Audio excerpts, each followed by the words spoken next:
Hey everybody, Marcus here. Welcome to zmanfitness.com, and this is your fitness tip. This is going to be all about the journey of your fitness. And as Americans, we've gotten into this culture of we got to have it now, we want the end result, and we just want to kind of move on to the next thing. Well, it's possible in fitness, but it's not exactly the best way to go. And I could go on listing off all the reasons why, fad diets, issues with pills on the shelves and your health and all that.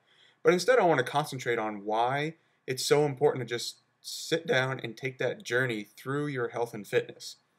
And I actually have an example this week. For a couple of years now, my fiance and I have been going to a gaming convention up in Indianapolis called Gen Con. Now, we live in Florida, so the first year we flew, and we decided that was just way too expensive.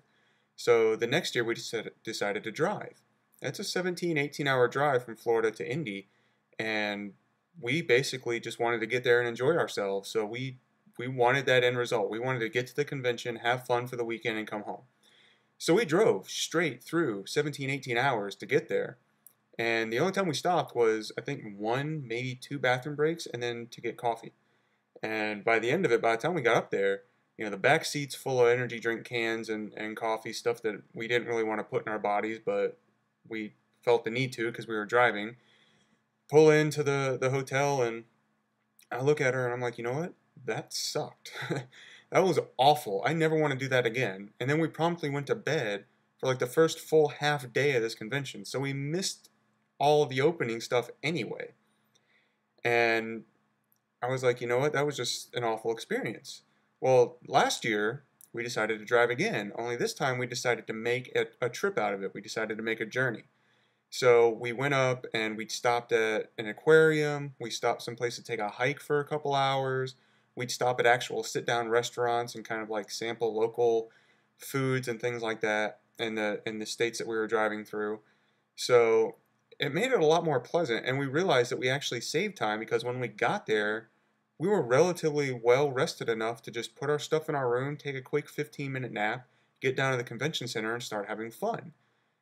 And that made me realize that, in everything you do in life, you need to enjoy the journey. And that's very true in fitness. A lot of us want to get to that goal weight. They want to get to that body fat percentage. They just want to get there. They don't care about how they do it. It's cheaper, quicker to go buy a drop to put under your tongue. Forget down the road what might happen to your body, but you want to get to that end result now. And I'm here to tell you, enjoy yourself.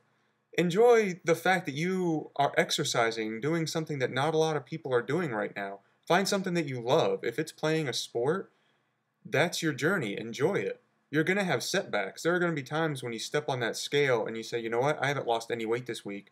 I've gained weight this week. What's going on? That's part of the journey.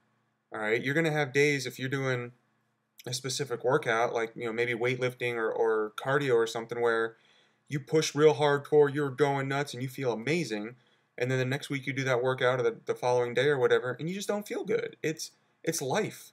We're humans. We're very complex machines. We're not simple things that you can put into an equation and say, okay, if I do this, this, and this is what's going to happen. Things change all the time, and that's part of that journey, and that's part of enjoying it. I enjoy the fact that 3 weeks ago, there was no way I could stand on one arm on my side and move my body parts up and down, like basically suspending myself. I couldn't do that, and it would have been really easy to just turn off my video and say, you know what, I can't do that. It's too hard. But instead, I tried, and I fell. I fell on my face. I fell on my side. I fell on my knees. And after a couple of weeks of falling, I finally did one. And I was like, wow, that was nice. And that was the journey that I needed to say, okay, now I'm going to do 2. And now I'm up to 8. And that's all within a month. But if I decided to quit, I would never be there. And now it feels totally awesome to be able to do that. So enjoy what you're doing right now, whether it's biking, running, playing a sport like soccer, hockey, or football, doing P90X, doing Insanity. Don't give up, because this is going to be the rest of your life. This is not a 60-day or 90-day or season-long thing and then you're just going to quit. This is a lifestyle that you have that you're going to maintain that's going to keep you happy, healthy, and help you live longer. So as you can see, just by the act of doing it, you're on a journey, and you might as well enjoy it. So get out there, excuse me, get out there this week, find something you love, and push through it. Get better, and have fun.